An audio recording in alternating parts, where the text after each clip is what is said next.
말씀은 마태복음 24장 29절로 31절까지의 말씀입니다. 신약성경 41면 마태복음 24장 29절로 31절까지의 말씀을 제가 봉독하도록 하겠습니다. 이 기록된 계시의 말씀을 봉독할 때에 지금도 살아 계셔서 우리 각 사람 심령 안에 실체로 가시는 주님의 음성을 친히 들으시기 바랍니다. 그날 환난 후에 즉시 해가 어두워지며 달이 빛을 내지 아니하며 별들이 하늘에서 떨어지며 하늘의 권능들이 흔들리리라. 그때에 인자의 징조가 하늘에서 보이겠고 그때에 땅의 모든 족속들이 통곡하며 그들이 인자가 구름을 타고 능력과 큰 영광으로 오는 것을 보리라. 저가 큰 나팔 소리와 함께 천사들을 보내리니 저희가 그 택하신 자들을 하늘 이 끝에서 저 끝까지 사방에서 모으리라. 아멘. 여러분 오늘 본문을 보시면서 뭐가 좀 제일 이상한가요? 저는 오늘 본문을 보면서 여기 보시면 29절에 그날 환난 후에 즉시라고 해서 이제 말 그대로 이제 환란이 대환란이 시작되는 거예요. 그러니까 여기 보시면은 그 21절 끝에 지금까지 그러니까 창세로부터 지금까지 이런 환란이 없었고 후에도 없으리라. 그러니까 사실 그 대홍수가 있었지 않습니까? 그죠? 노아 때. 그 대홍수의 환란도 그러니까 종말에 대환란에 일어날 그 환란에 비하면 잽도 안 된다는 겁니다. 그러니까 그만큼 큰 환란이고 정말 우리 인간이 상상하기에는 버거운 환란이 될 겁니다. 그렇다면 오늘 본문 그러니까 29절에 그날 환란 후에 즉시 이렇게 하면은 이제 드디어 우리가 무슨 영화를 보는 건 아니지만 드디어 이제 대환란이 시작되는 진짜 종말론의 클라이막스가 이제 시작되는 건데 이게 우리가 생각하는 세상이 뒤집히고 사람이 죽어나가고 이런 무시한 장면들이 묘사가 되고 세상은 진짜 아비규환이 돼가지고 이렇게 이제 무정부 상태의 난리 이런 게 아니고 29절을 보시면 그날 환란 후에 즉시 해가 어두워지고 달이 빛을 내지 아니하며 별들이 하늘에서 떨어지며 하늘의 권능들이 흔들리리라.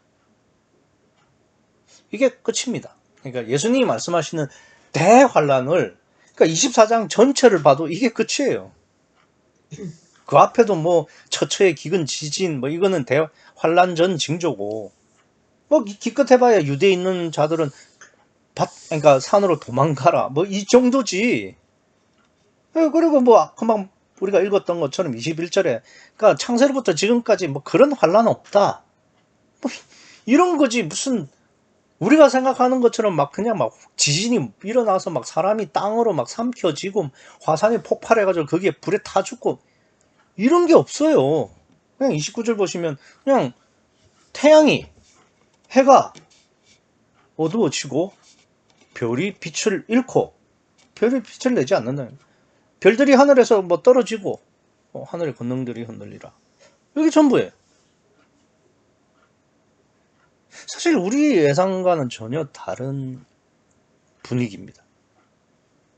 그러니까 예수님은 대환란을 말씀하시면서도 이상하게 정말 의도적으로 대환란에 대해서 직접 진술하시지는 않아요. 왜냐하면은 잘 아시겠지만은 요한계시록에 보면은 그 엄청난 재난 이런 것들에 대한 묘사가 구체적으로 돼 있잖아요.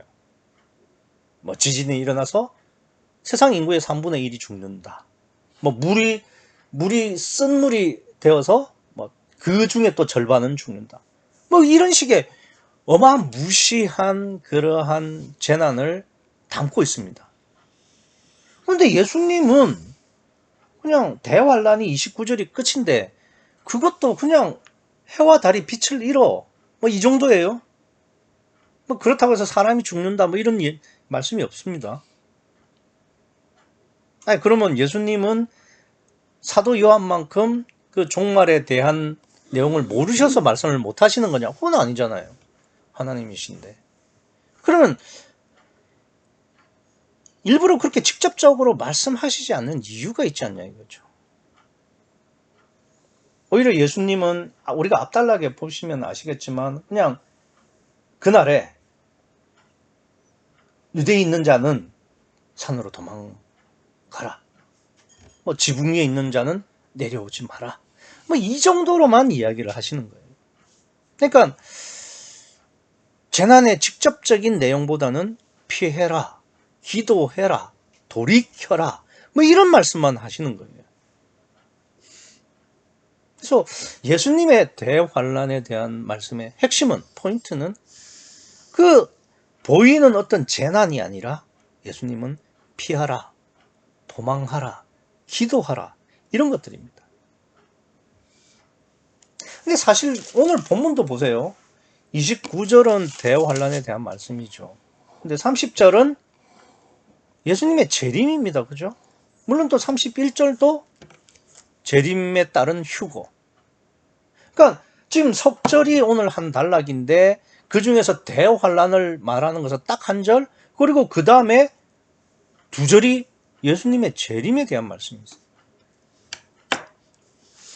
사실상 예수님은 대환란보다는 예수님의 재림에다가 초점을 맞추고 있는 거죠. 그러니까 오늘 본문도 사실 대환란이 주제가 아니라 예수님의 재림이 주제예요. 그러니까 이렇게 예수님이 말씀하시는 의도는 종말론도 예수님도 예수님의 재림 예수도 어디에 초점이 있느냐. 그러니까 종말에 대해서 그렇게 상세하게 말씀하시지 않는 이유는 어디에 초점을 두고 있느냐. 그러니까 보이는 어떤 현상보다는 보이지 않는 것에 더 우리가 초점을 둬야 한다고 말씀하시는 겁니다.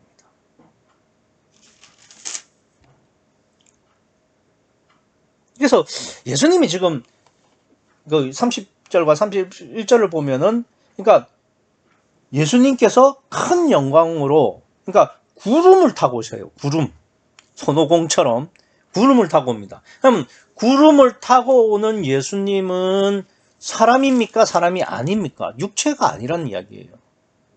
즉 대환란이나 예수 재림이나 초점은 어디 있냐면 보이는 육체가 아닙니다. 보이는 현상이 아니라고요. 그냥 보이지 않는 영적인 것에 초점을 두고 있다. 이걸 아셔야 돼요. 그래서 예수님은 일부러 대환란의 내용에 대해서는 전혀 언급을 하시지 않습니다. 오히려 대환란에 대한 그냥 객관적 진술, 뭐 처처의 기근과 지진이 있을 거다. 그리고 전무후무한 환란이 될 거다. 그냥 태양과 달이 빛을 잃을 거야. 뭐 이 정도란 말씀하세요. 대신 그 외에 다른 말씀은 굉장히 많이 피해라, 도망가라, 기도해라. 재림 예수님도 육신을 입고 이 땅에 오신 예수님하고 다르죠. 구름을 타고 오시니까. 그러니까 지금 오시는 예수님은 육체를 입은 육신이 아니다. 오히려 영적인 것에 초점을 맞추게 하시는 거죠. 보이는 것보다는 보이지 않는 예수님.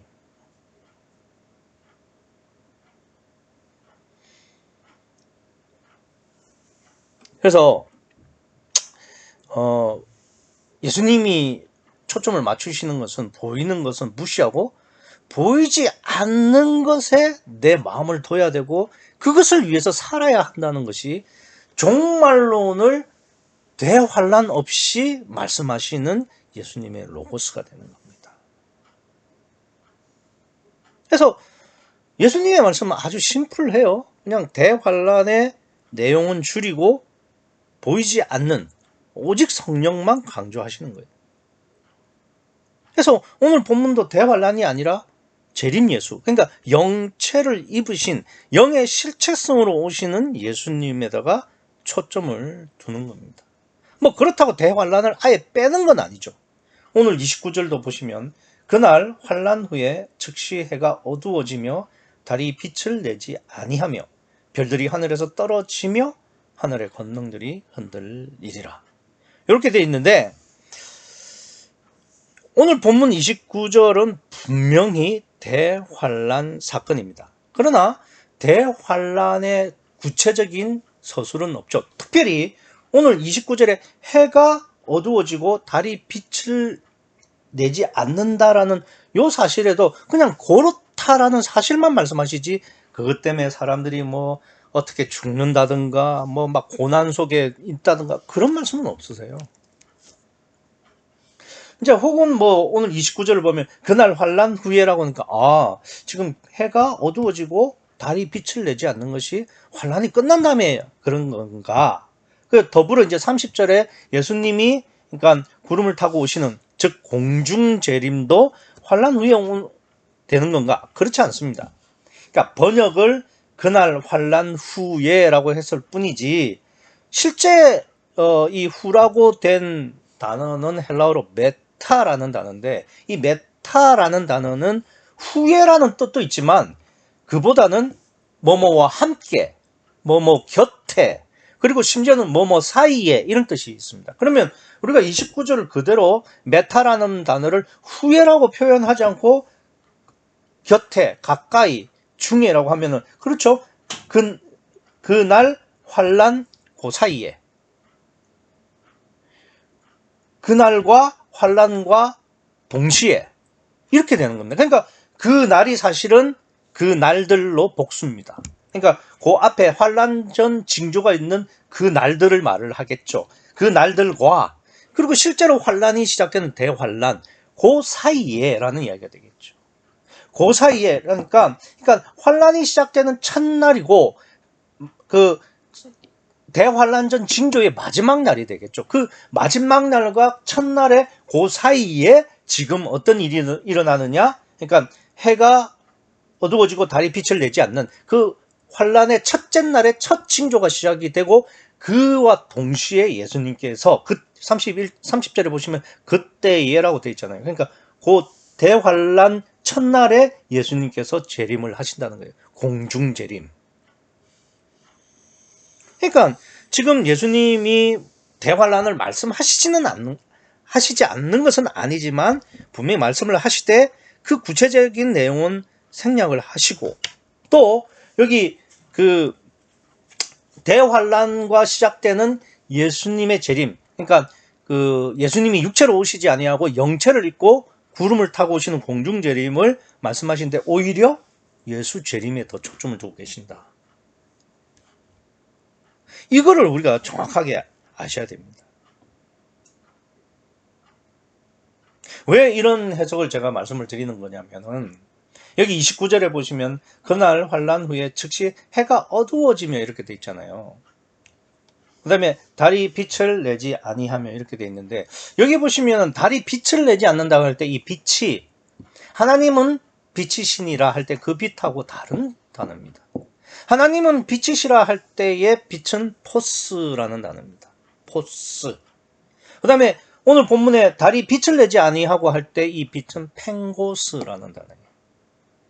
그러니까 펜고스는 물리적인 빛을 말할 때 쓰는 말이고 포스도 물리적인 빛이긴 한데 거기에 영적 의도가 포함되어 있는 단어가 되죠. 그래서 이런 겁니다. 하나님은 빛이신이라는 말은 하나님이 빛의 속성을 가지고 있지만 하나님 빛은 아니잖아요. 그러니까 하나님의 속성 중에 빛의 속성을 가지고 있다라는 의미로 그 빛은 물리적인 빛과 영적인 빛의 중의적인 의미를 갖고 있습니다. 그러나 오늘 본문에 여기 달이 빛을 내지 한다 할 때 이 펜고스는 전적으로 물리적인 빛을 말할 때만 쓰이고 있습니다.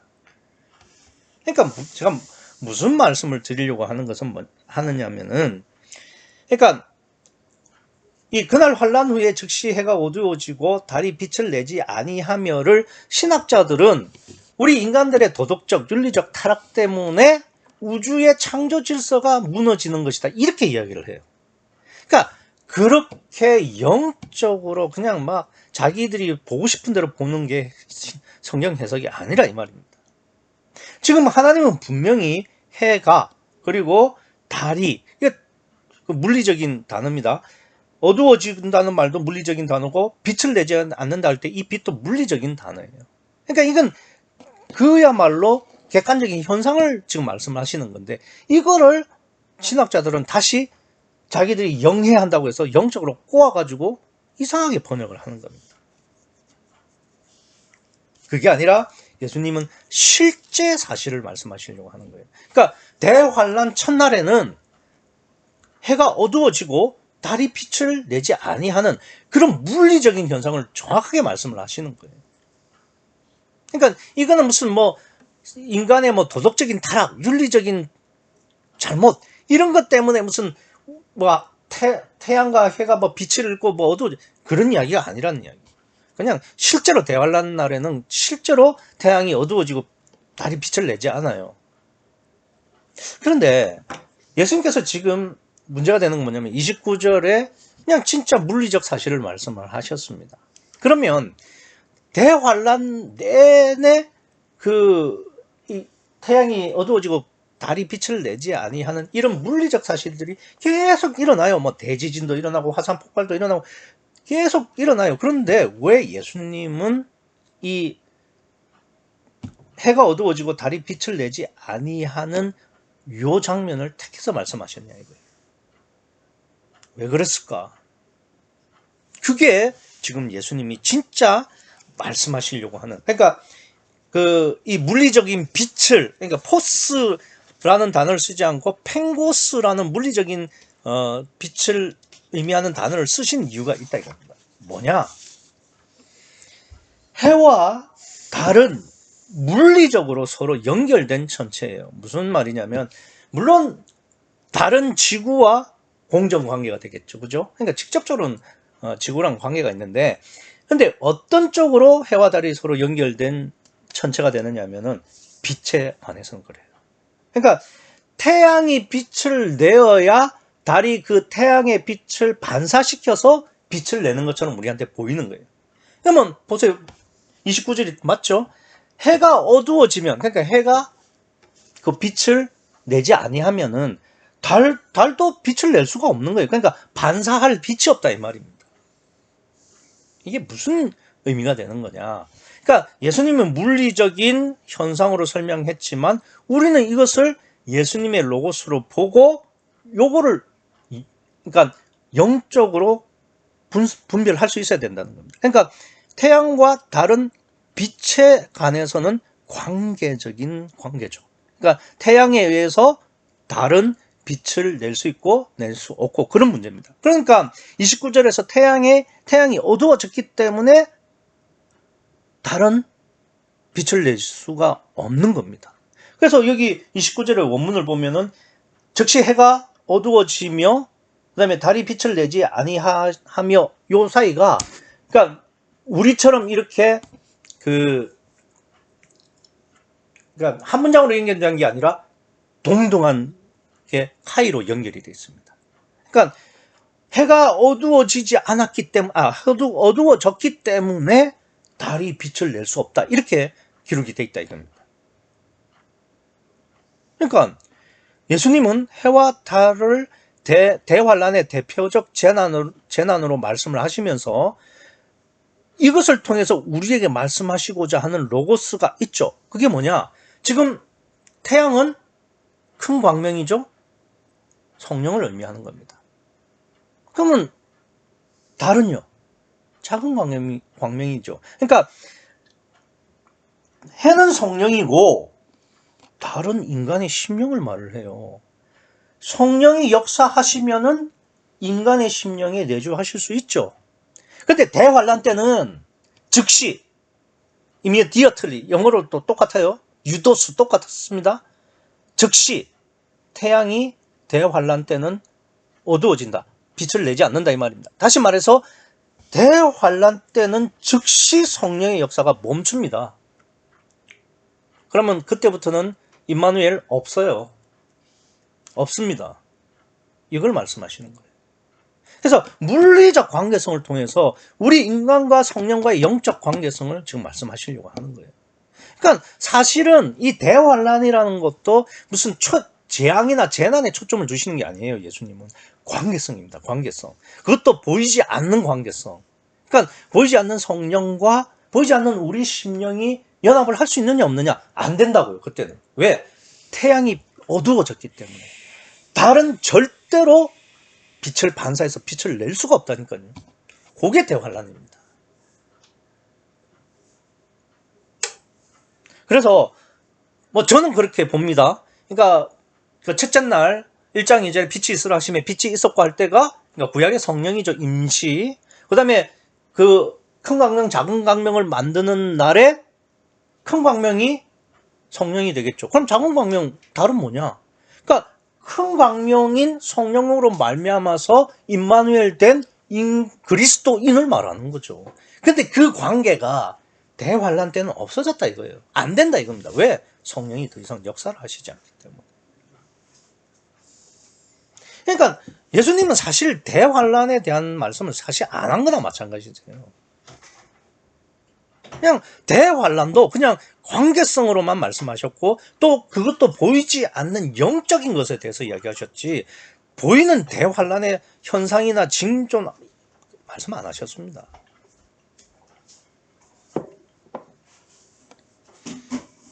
그러고 나면 재림 예수의 말씀이 그러니까 뜬금없이 나온 게 아닙니다. 뜬금없이.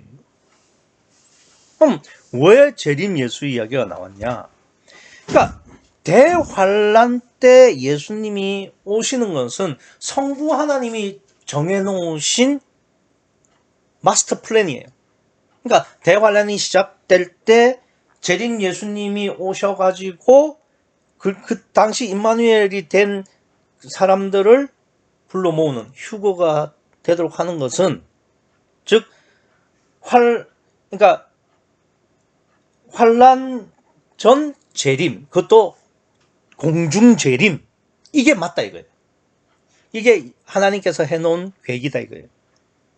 그러나 대환란 이야기하기도 바쁜 이 종말론에서 예수님께서 갑자기 재림 예수에 대한 이야기를 하는 거예요. 그러니까 29절에 이렇게 뭐 태양이 어두워지고 그다음에 달이 빛을 내지 아니하고 이런 이야기를 했으면 그다음에 뭐 조금 더 뭐 대환란에 대해서 이렇게 요래조래 좀 설명을 할 수도 있잖아요.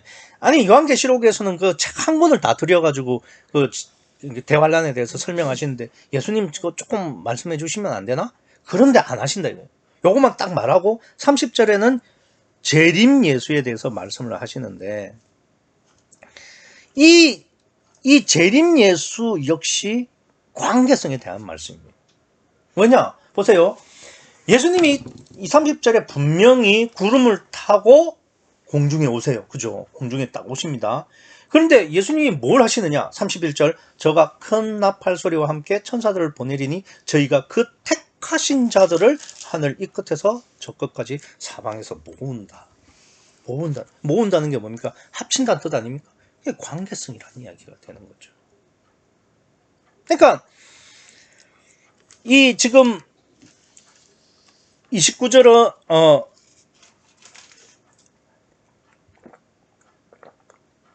29절에서는 그러니까 구원의 원천이신 성령의 내주가 즉시 사라져가지고 대환란 때 말입니다. 더 이상 임마누엘의 구원은 없다는 그 관계성을 이야기하는 겁니다. 그러니까 더 이상 성령의 내주라는 관계성은 없어요. 이에 비해서 30절은 재림 예수가 오셔서 구원받은 심령, 즉 그리스도인, 즉 임마누엘이 된 그리스도인을 모으시는 거죠. 공중 재림해서 공중 잔치가 벌려진다는 것이 그 말입니다. 그래서 29절과 30절은 관계성을 중심으로 대환란이 시작되는 그 지점에서 성령으로 거듭난 자는 구원을 받는 휴거를 말씀하시는 거예요. 그죠? 그래서 31절에서 그러한 거듭난 그리스도인들을 모으는 장면. 그러니까 관계성을 이제 확실하게 하나로 합하는 그 장면이에요. 근데 여기 보시면은 그 반대의 관계성도 있습니다. 어떤 관계성입니까? 30절 보세요. 그때에 같은 그때입니다. 대환란 예수님께서 공중 재림하실 그때에 땅에 모든 족속들이 통곡하며 그들이 인자가 구름을 타고 능력과 큰 영광으로 오는 것을 보리라. 그러니까 성령이 내주한 그 관계성은 재림 예수님께서 모으시는 거예요. 모으는 관계. 그리고 그렇지 못한 심령은 어떻게? 지상에서 보고 탄식, 통곡, 그런 관계입니다. 그러니까 예수님의 정말로는 철저히 관계성, 그것도 보이지 않는 관계성에 대한 말씀이시지, 무슨 지진이 일어나고 화산이 일어나고 그거 아닙니다. 그리고 예수님이 특별히 말씀하시는 것은 뭐냐? 그러니까 환란 때는 29절 말씀처럼 태양이 어두워졌기 때문에 달이 빛을 내지 못하는 것처럼 이제는 더 이상 임마누엘은 없다고 말씀하시는 거예요. 그래서 임마누엘이 된 사람들은 이제 다 모으시는 거예요. 다 모으시는 거예요. 그리고 그러지 못한 사람들 땅에 남겨두시는 거죠. 요걸 잘 아셔야 돼요. 그걸 말씀하시는 겁니다. 그러니까 지금 이 30절에 땅의 모든 족속들이 통곡한다 할 때 이 통곡하는 사람들이 왜 통곡합니까? 태양이 어두워져서? 달이 빛을 내지 않아서? 지진이 일어나서? 아니요. 여기 30절에 딱 그대로 말씀되어 있잖아요. 그때의 인자의 징조가 하늘에서 보이겠고 그때의 땅의 모든 족속들이 통곡하며 그들이 인자가 구름을 타고 능력과 큰 영광으로 오는 것을 보리라. 요것 때문에 통곡한다고요. 아이고야, 구유복음 맞았네. 나 진짜 하나님 없다고 생각했는데 하나님 계셨구나. 분명히 똑똑히 한다. 지진, 화산 이것 때문에 통곡하는 게 아니라 야, 진짜 복음이 있었구나. 진짜 하나님께서 계셨구나. 야, 구유복음이 참 복음이었구나. 라는 것을 알고 통곡한다. 이 말입니다. 그러니까 제가 볼 땐 그래요. 대환란이 시작되면 우리는 막 그냥 세상이 쪼개지고 막 지구가 그런 거 아닙니다. 태양이 어두워지고 달이 빛을 내지 않는다고 해서 당장에 사람들이 죽거나 그러지 않아요. 대환란 때도. 그거 보고 있다니까요. 물론 그런 재난이 없다는 뜻은 아닙니다. 지진으로 3분의 1의 사람들이 죽는다는 것도 계시록에 분명히 기록하고 있으니까요. 그런 재난이 없다는 것은 아니지만 우리가 생각하는 그냥 순간순간 1초마다 막 이벤트 이상한 것들이 막 일어나면서 숨도 못 쉬고 그런 게 아니에요. 지금 대환란의 가장 문제는 뭐냐면은 성령이 역사하지 않는다는 점이고 그러니까 지상에서 땅에서 통곡하는 모든 족속들이 구원을 받기를 원하지만 구원받기가 극도로 어렵다. 그런 문제가 생기는 거죠. 그리고 그 전에 자기들이 확신했던 인본과 하나님은 없다라는, 그리고 구유복음은 이단이라는 그러한 것에 대한 후에 통곡이 일어난다 이 말입니다. 그래서 결국은 이 사람들이 통곡하는 이유는 재림 예수의 등장이에요. 그리고 구원받는 자를 모으는 나팔 소리, 그게 물리적으로 빰 하는 그런 소리는 아닐지라도 어쨌든 통곡하는 자와 불려지는 자의 차이는 성령이 내주하신 심령이냐 아니냐, 거듭난 그리스도인이냐 아니냐, 그 차이라는 점, 요걸 잊지 마십시오. 그러니까 우린 자꾸 정말 대환란 이러면은 뭔가 재난이 일어나고 그런 것만 생각하는데 그게 아니라니까요. 재난에 있어서도 가장 핵심이 되고 포인트가 되는 거는 정말 내가 성령과 관계를 하고 있느냐, 내 안에 주님이 계시냐 안 계시냐, 그거라니까요.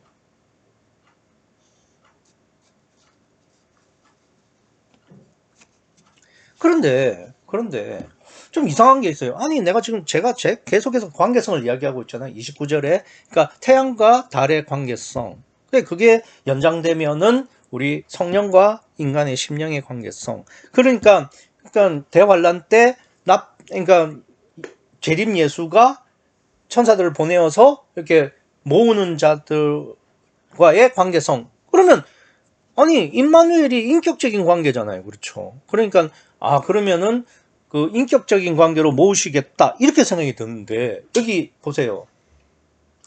여기 31절을 보면 저가 큰 나팔 소리와 함께 천사들을 보내리니 저희가 그 택하신 자들을 하늘 이 끝에서 저 끝까지 사방에서 모으리라. 아니 택하신 자? 아니 그러면 이건 뭐 그럼 뭐예요? 그러니까 하나님이 일단 뭐 다 구원받을 사람 정해놓고 그냥 대환란 보낸다, 그러니까 주신다 이거잖아요. 그러면 이런 이야기가 되겠나요? 택함을 받지 못한 사람은 아무리 하나님 믿으려고 발버둥을 쳐도 너 대환란 들어가서 죽어 이런 이야기밖에 더 되나요? 그러니까 이상하잖아요. 이 택한 자라는 이 택함이라는 이 단어가 이상한 거 아닙니까? 아니 지금까지 관계성 다 설명했는데 이제 와서 택함? 그래서 나는 이 택함이라는 단어가 맞지 않다라고 생각해서 헬라어를 보니까 칼레오입니다. 부르다. 그러니까 부르는데 나는 거절을 못하고 그냥 끌려가면은 그거는 부르는 게 아니죠. 포획. 포로로 잡는 거죠. 그러니까 영어로는 캡처라고 하는데 캡처 이러잖아요. 그죠? 그겁니다. 그거. 딱 잡아 낚아채는 걸 포획이라고 그러잖아요. 지금 근데 이거는 그러니까 택했다는 말은 그거잖아요. 자기가 원하든 원하지 않든 너는 안 돼. 와. 반대쪽은 원하든 말든 안 돼. 넌 저리 가. 이거잖아요.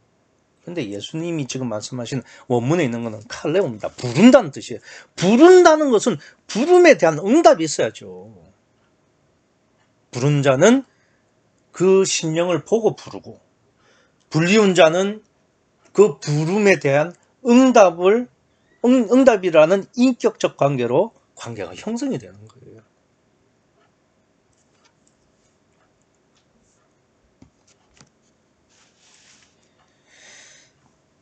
아니 뭐 제가 이렇게 말씀을 드리면 뭐 부르는 게 뭐 그렇게 대단하다고 큰 소리를 치냐. 아닙니다. 한번 생각해 보세요. 우리가 부른다. 누군가가 불렀어요. 그러면은 그것을 응답하려면은 내가 하던 일을 잠깐이라도 멈춰야 돼요. 그렇지 않나요? 내가 어떤 사람이 불렀어요. 그럼 내가 그 사람한테 대답을 하려면은 뭐 내 일을 하면서 하면 그건 근성으로 대답하는 거고 그건 부름에 대한 호응이 아닙니다. 여기서 말하는 칼레오, 부른다는 부름에 대한 응답이라는 것은 부른 자가 불렀을 때 내가 응답하기 위해서는 내가 하던 일을 모두 멈추고 즉 자기를 부인하지 않으면 그 부름에 대한 응답을 할 수가 없는 구조라 이거예요.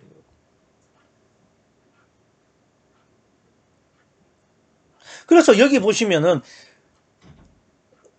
택하신 자들을 31절 끝에 택하신 자들을 하늘 이 끝에서 저 끝까지 사방에서 모으리라고 되어 있잖아요. 이 모으리라는 단어가 에피, 시, 나고라는 단어입니다. 에피라는 것은 위로부터, 시는 함께, 아고는 이끌다라는 뜻입니다. 그러니까 위에서 함께 이끈다. 즉 성령이 이끌어 가는 데 있어서 불러서 같이 가니까 함께라는 뜻이죠. 그러니까 성령이 인도하시는 대로 내가 나를 부인하고 응답해서 함께 동행한다는 말이 에피시나고라는 단어입니다. 그러니까 여기서 보면 모으리라고 하니까 마치 그냥 택한 사람을 막 이렇게 쓸어 담는다 이렇게 생각하죠. 아니요. 원문대로 보면은 그러니까 저희가 부르심에 대해서 응답한 자들을 하늘 이 끝에서 저 끝까지 사방에서 함께 가니라. 이렇게 해석이 돼야 맞는 거죠. 그러니까 조금 더 정확하게 하면 성령의 인도하심에 따라 그 부름에 응답해서 함께 가니라. 이렇게 돼야 맞다 이거죠.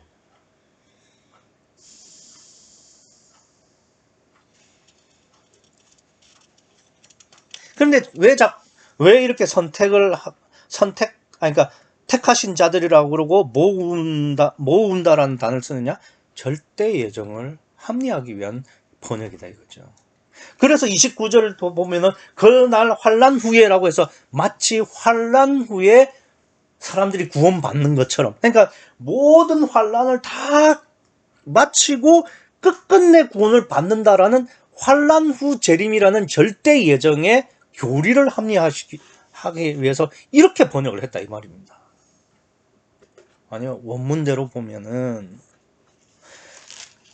환란의 징조들의 날과 대환란 그 사이에 예수님께서 오시고 그 첫째 날에 해가 어두워지고 달이 빛을 잃는다라는 말씀입니다. 그리고 31절에서 예수님께서 천사들을 보내서 구원받은 사람을 불러들이는 그것도 택함이 아니라 부름에 대한 응답을 하는 심령, 그리고 모은다도 아니고 성령의 인도하심에 따라서 성령과 함께 동행하는 자들, 이렇게 되는 거예요.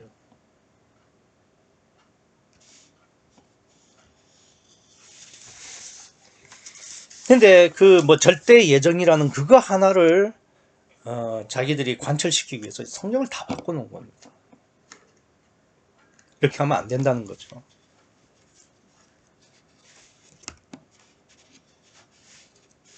그래서 우리가 대환란을 우리가 어떻게 이해를 해야 되는 거냐, 제가 묵도 시간에 좀 읽어드렸지만 다니엘서 12장 4절에 보면 이런 말씀이 있습니다.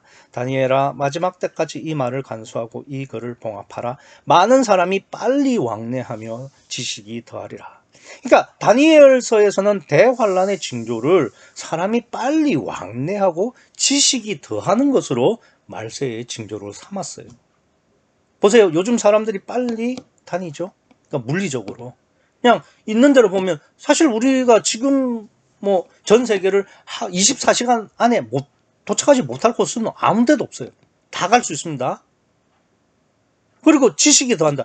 요즘 스마트폰만 해도 그 정보가 넘쳐나는데 요즘은 인공지능으로 인해서 더 많은 지식들을 더 많은 사람들이 지금 가지고 있어요. 그러니까 이러한 의미에 대해서는 제가 다음에 말씀을 드리겠지만, 그러니까 어쨌든 이렇게 사람들이 점점 빨리 왕래할 수 있고 또 더 많은 지식을 더하는 이때가 바로 대환란 전의 징조라는 이야기를 다니엘은 말을 하고 있는 겁니다. 그러니까 우리가 생각하는 것처럼 그냥 뭐라고 합니까? 그냥 어디 나라에서 전쟁이 일어났대. 어느 아프리카에서는 기근이 일어나서 사람들이 굶어 죽는데, 중국 어디에는 지진이 아이고, 그래서 우리가 대환란이 가까워지는구나. 이제 종말이 다가왔구나. 아니, 그것도 아니란 뜻은 아니지만, 그런 것도 맞지만 우리가 그렇게 보이는 걸로 판단할 게 아니라 오히려 다니엘이 말한 것처럼, 아니 지금 세상 사람들은 점점 문명의 이기로 인해서 더욱더 하나님에게서 멀어져서 더더욱 인본을 중요시 여기고 물질에 더 의존을 해 나가기 시작하는 거예요. 이게 종말이라는 거예요. 또 야고보서 5장 3절에는 이런 말씀이 있어요. 너희 금과 은은 녹이 쓸었으니 이 녹이 너희에게 증거가 되어 불같이 너희 살을 먹으리라. 너희가 말세에 재물을 쌓았도다. 재물을 쌓는 거, 그러니까 물질에 추심하는 거, 보이는 것이 전부인 거, 그런 세상이 되는 것, 이게 말세고 종말의 징조라는 거예요. 그러니까 제가 야고보 5장 3절을 말씀드리는 것은 야고보 5장 3절에도 종말에 대해서 이렇게 말씀을 하시는 거예요. 그래서 종말은 천재지변으로도 옵니다. 분명히 예수님께서 처처의 기근, 나라와 나라가, 민족이 서로 다투고 전쟁이 일어나고 그런 말씀 분명히 하셨으니까 천재지변으로 오지만, 그러니까 그것보다는 보이는 육이 하나님의 자리에 서는 그때가 진짜 종말의 징조고 대환란이 가깝다라는 이야기입니다. 실제로 우리가 지금 그렇잖아요. 그래서 30절에 모든 족속이 통곡하는 게 뭐냐면, 야, 우리 이제부터 진짜 지진에 들어가야 돼, 이게 아니라, 그래서 통곡하는 게 아니라, 아니 진짜 하나님이 공중에 오시네? 야, 난 하나님 없는 줄 알았는데 진짜 하나님 계시네? 야, 구유복음이 말한 것처럼 물과 성령으로 거듭나는 게 진짜 복음이었네? 라는 통곡이 된 수밖에 없다는 거죠. 근데 뭐 여기 30절에 그때 땅의 모든 족속들이 통곡한다. 이 사람들 구원 못 받습니다. 내가 왜 구원 못 받는다고 말씀을 드리느냐?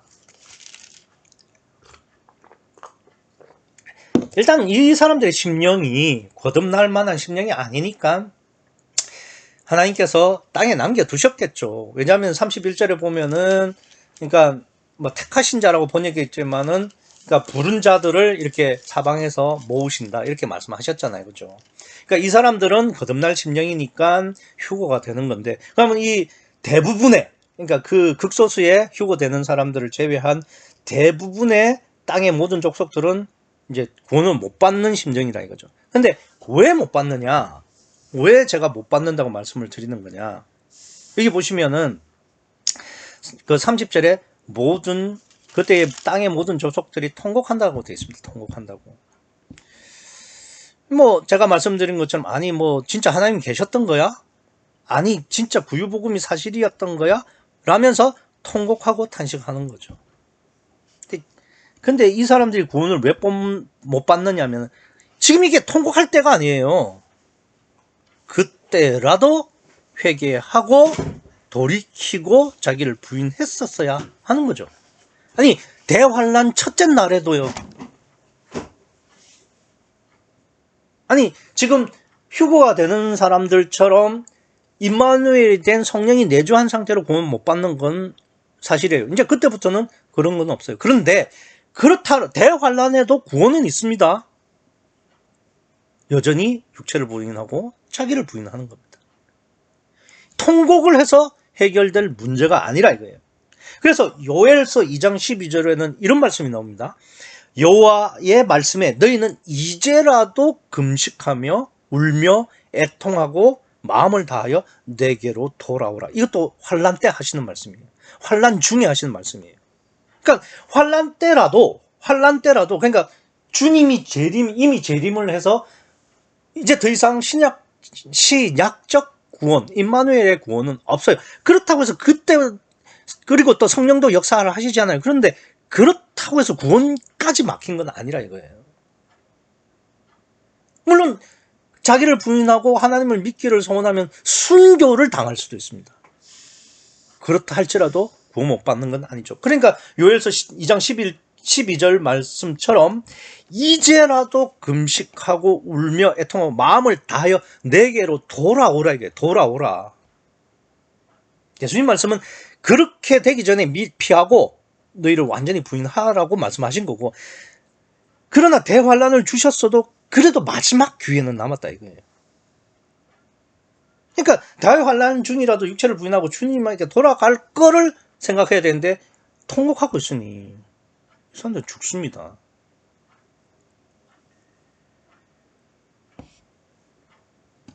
하기야 그런 심령이니까 남겨두셨겠죠. 뭐 우리는 이런 생각을 할 수 있어요. 아니 뭐 예수님이 공중재림했는데 야 그거 보면 사람들이 이제는 하나님 믿겠다 그런 생각하지 않을까? 아니요, 그렇지 않습니다. 수많은 은사자들 그리고 표적을 체험한 사람들, 그 사람들이 오히려 하나님을 더 못 믿어요. 왜? 보이는 게 전부니까. 보이는 걸 보고 나도 이제 믿어야지 하고 뭐 교회 열심히 다니는 사람도 있을 수 있겠죠. 근데 그렇다고 해서 관계성이 되는 건 아니에요. 오히려 보이는 것을 포기하고 무시하고 자기를 부인하는 것이 하나님의 뜻이니까요. 그래서 요엘서 2장 12절 말씀처럼 이제라도 금식하라. 금식은 자기를 육체로 죽인다는 뜻이에요. 그리고 마음을 다하여 내게로 돌아가야 되는, 하나님께로 돌아가는 것이 구원의 유일한 방법이지 저 공중전에 보니까 나 이제부터 교회 다녀야지 그런다고 되는 게 아니에요. 그래서 대환란 전도 마찬가지지만, 그러니까 신약도 마찬가지지만 대환란 중에도 하나님과의 관계성이 절대예요. 그때는 성령이 역사하시지 않으니까 성령이 도와주시지도 않고 성령이 들어오시지도 않아요. 그러니까 이때는 진짜 하나님만 바라봐야 되는 거죠. 어떻게 해야 되느냐? 이 불리운 자가 자기의 모든 것을 중단하고 다 포기하고 그 부름에 응답해야 하듯이 다 포기하고 주님만 바라봐야만 대환란 중에도 뭐 그전에도 마찬가지고요. 구원을 받을 수 있는 유일한 길이라는 겁니다. 성경은 천국과 지옥을 자세하게 기록하지 않습니다. 왜? 천국을 자세하게 기록하면은 천국이 좋아서 가려고 그래요. 지옥을 자세하게 기록하면요, 지옥이 무서워서 천국 가려고 합니다. 아니, 천국과 지옥은 나중 문제고 우선은 하나님과의 관계성. 내가 어떻게 내 마음의 주인으로 성령을 받아들이느냐 마느냐, 그게 더 중요한 건데 천국이 좋아서 지옥이 무서워서 그러면 안 되잖아요. 마찬가지입니다. 대환란이라는 것이 무서워서 거기에 들어가기 싫어서 하나님 믿는다, 그건 안 된다 이거예요. 대환란은 무시하고 놓아두고 진짜 내 마음의 주인이 성령 하나님이 될 수 있는지를 내가 심각하게 고민하고 그것을 위해서 내 마음을 다해야 된다 이거죠. 그래서 대환란에 들어가서도 오직 자기를 부인하고 주님을 바라본다면 그때라도 구원해 주시는 것이 하나님의 뜻이고 로고스입니다. 그러니까 대환란이냐 아니냐, 뭐 지금이 대환란 직전이냐 아니냐, 그게 중요한 게 아니에요. 더 중요한 것은 진짜 나를 부인할 수 있는, 부인하기를 소원하고 있느냐 없느냐, 그게 더 중요합니다. 그 믿음으로 마지막 때를 살아가고 내 마음의 주인으로 성령을 영접해 드리시는 여러분과 제가 되기를 간절히 소원합니다. 기도하시겠습니다.